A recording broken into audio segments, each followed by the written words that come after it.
This is a incredible. month. I'm just looking at the numbers. I'm like, that can't be a month. But houses Australia-wide have performed at 3.1%. Yeah. And, when they sit at that mark Australia-wide, consistently, historically, that's led to an increase in prices by about 10% in the preceding year. So Very interesting. massive.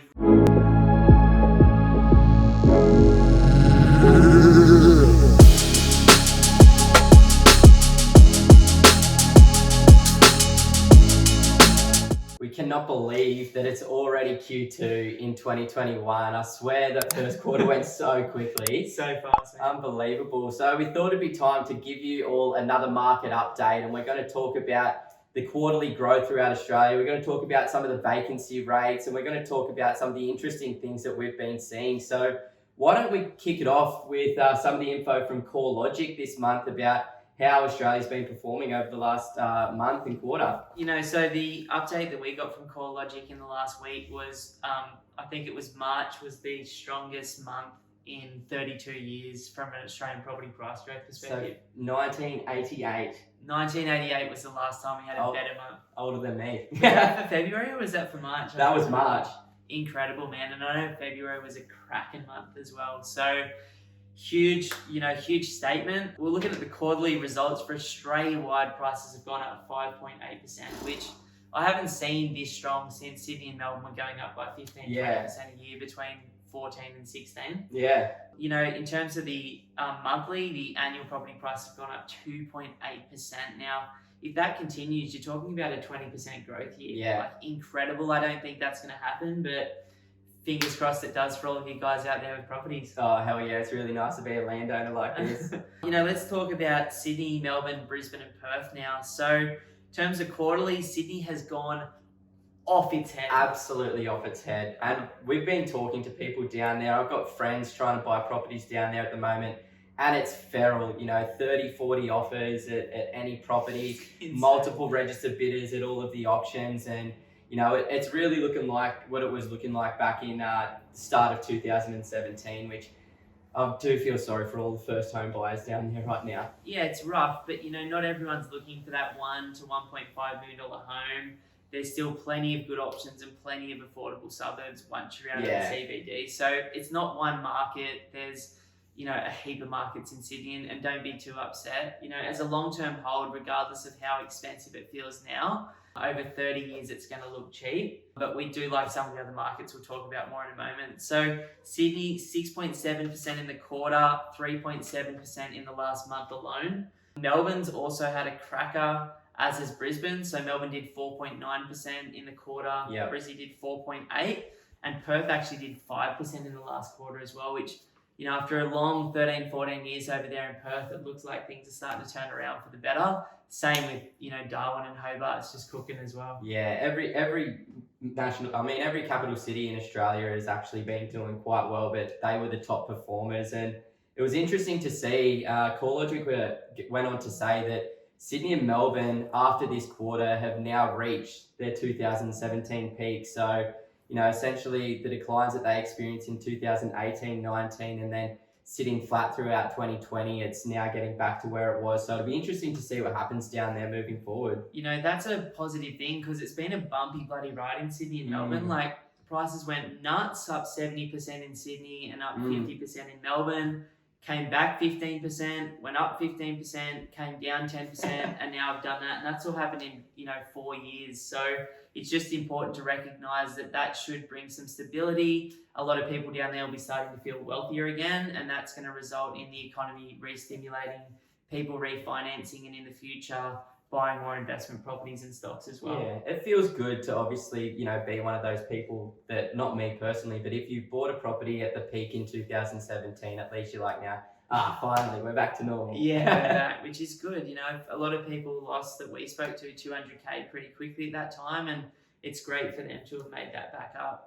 Now, they also said that the capital cities are outpacing the regional markets at the moment. Big time. Except for regional Victoria, which is beating Melbourne. I think the reason for the drag in Melbourne is probably just the oversupplied inner city unit market, causing a bit of a lag effect there. We were sort of talking about this last year, that we thought that exodus out of the capital cities to the regional markets was going to be short-lived, and it's nice to see the data back it now. Yeah, people wanted to escape when they couldn't do anything, and now they may be starting to slide back into the cities. Yeah, well, I'm talking to lots of people every single week at the moment, and that's the common consensus at the moment. A lot of people are getting back to the office now. A lot of people are at least working 2-3 days from the office now in Sydney and Melbourne. So maybe that's one of the reasons as well. So sliding over, let's talk a little bit more about CBA and the updates that we've been getting from these guys. Anyone that's not subscribing and following CBA's economic updates, really needs to get on it. Incredibly high quality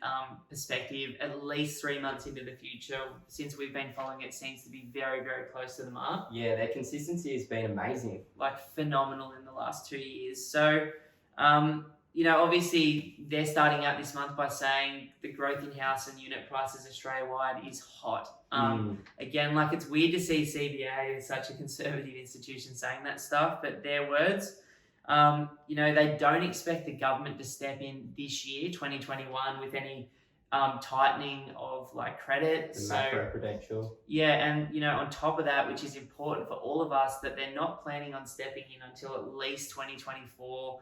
In relation to lifting interest rates. And that's some certainty that they've given to the banks to just help re-stimulate the economy, which is going to provide the banks with ridiculous, almost record profits over the coming years, but also security for people like myself that want to fix long-term rates or that just want security over the next 2 or 3 years in cash flow. Oh, it definitely gives you a hell of a lot more confidence knowing that, you're going to have these really low rates for quite a while now, because in a hot market like this, a lot of people are having to pay over the asking price, higher than what they'd ideally be wanting to. But when you've got those lower interest rates, it just makes it a little bit more justifiable to hold them. Without a doubt. Now, as per the history, we've talked about this before, where houses, over the last 25 years, have outperformed units by about 96% in Oz.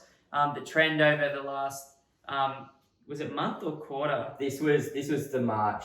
This was March. This is incredible. I'm just looking at the numbers. I'm like, that can't be a month. But houses Australia-wide have performed at 3.1%, and units have done 1.9%. So we like the land. That's where the value is. We've looked at the history, and that's where it seems to work. Houses close to the CBDs or the major regional markets, but it's cool, again, even in an upcycle, to see that that's the case right now too. Yeah, and I think after last year as well, people don't want to be confined in a unit. It's nice to have your land and a little bit of backyard space and everything like that too. Yeah, I was talking to one of my clients yesterday, Dan, that came up. It's great to see you, mate.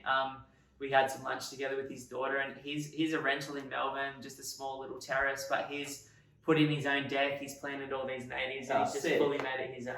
I love that. It's really cool to see.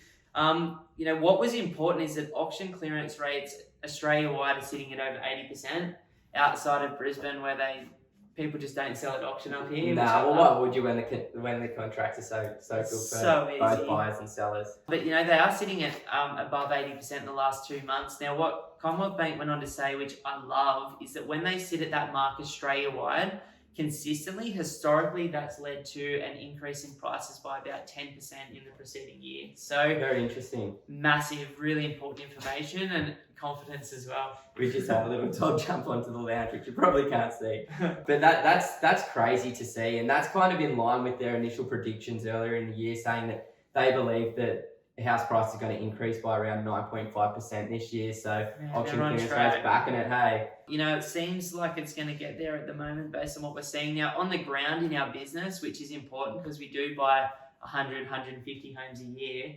is stock is well down on its 10-year average, but there is far more people and aggressive people looking to buy at the moment. So that's what we're sort of feeling. That said, there's a whole range of cool things you can do depending on where in Australia you're at. You could buy a really nice large home, with a single income that you buy with the intention to hold long term or renovate. You could, in the markets where you can legally do it, maybe look at the house and granny flat style strategy. In Brisbane at the moment, we've also found some really, really cheap suburbs where the shit boxes are dirt cheap and you can knock them over, and the more expensive properties in the suburbs are sort of up there, so you can knock these over and build like a really nice home or a dual income style property. So depending on your market, there is opportunities everywhere, and we really want to communicate that even though it's hot, you've got to know where it's starting from and which markets are at different stages of their cycle. So the Perths, the Brisbanes, the Adelaides to us look really good because they've done shit house in the last 10 years. The Sydneys, the Melbournes are coming off such a big base already. Just as always, buyer beware when you're already buying someone else's profit. Definitely be careful. And the last one that we wanted to talk about was SQM and the vacancy rates, which basically nationwide once again have come down. These at the moment. Oh, ridiculous. Everywhere outside of Brisbane, Melbourne and Sydney are all sitting below 1% at the moment, which is a chronically undersupplied market. I'm hearing some horror stories over in Perth at the moment. Yeah. People getting kicked out of their homes and people jacking up the rents, crazy prices. So yeah, it's definitely a rental boom going on over there, but it was nice to see some of the vacancy rates come back just a little bit. If you want to take us through what you've written down there. Yeah, so all of the markets, as Simon said, are sitting below 1% outside of Brisbane, which is 1.5. Now Sydney's sitting at 3.3 still because of the lack of tourists, the lack of the massive oversupply of inner city units, plus the lack of students. Melbourne's even worse at 4.5%. So as a business, our rule is we like to buy suburbs that are below 2%. Yeah. That means it's undersupplied, and that means you can find a tenant quickly. When rates sit at below 1.5 to 1%, generally it leads to a short-term spike in rents. And we're seeing that on the ground in Brizzy. I've talked to friends in other parts of the country or clients that are seeing the same thing outside of Sydney and Melbourne.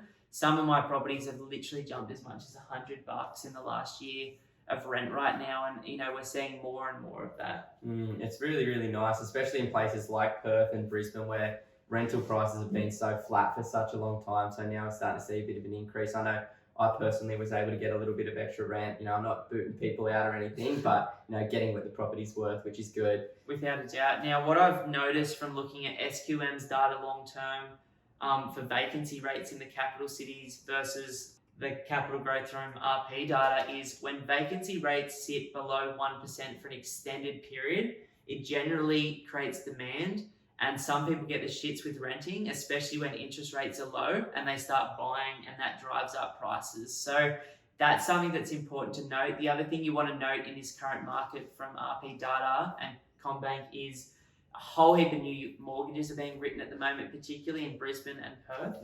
Generally, when the number of new mortgages spikes, so do the long-term capital gains. So it's important stuff to sort of just be aware of that's happening right now too. Yeah, so all in all, things are looking really positive in the Australian property market at the moment. It's good to start to see this recovery. CBA really believe that this is going to be a V-shaped recovery, and all of these numbers really back that up. So we're really excited and bullish for specific markets around Australia at the moment, and it's an exciting time to be an investor right now. It's an incredible time. So for those of you that haven't subscribed to RP Data's, SQM's, Heron Todd White's updates, if you can get access to the CBA stuff, I highly recommend it as well. That should put you in good stead, and just keep your finger on the pulse. Take what we're saying with a grain of salt. Keep learning, and as always, just be safe in a market like this as you move into it. And don't get caught up in the FOMO. There's plenty of time to do well, and there's plenty of incredible suburbs still yet to go. If you could please share this video with somebody that would love to see it. I think there's some awesome info in there. And as always, please hit the red button, subscribe to our YouTube channel.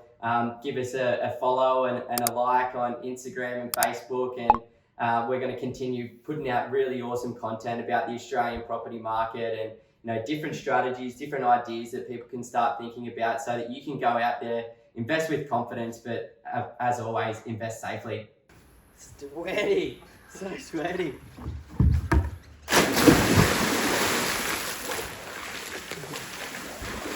Oh, that's good.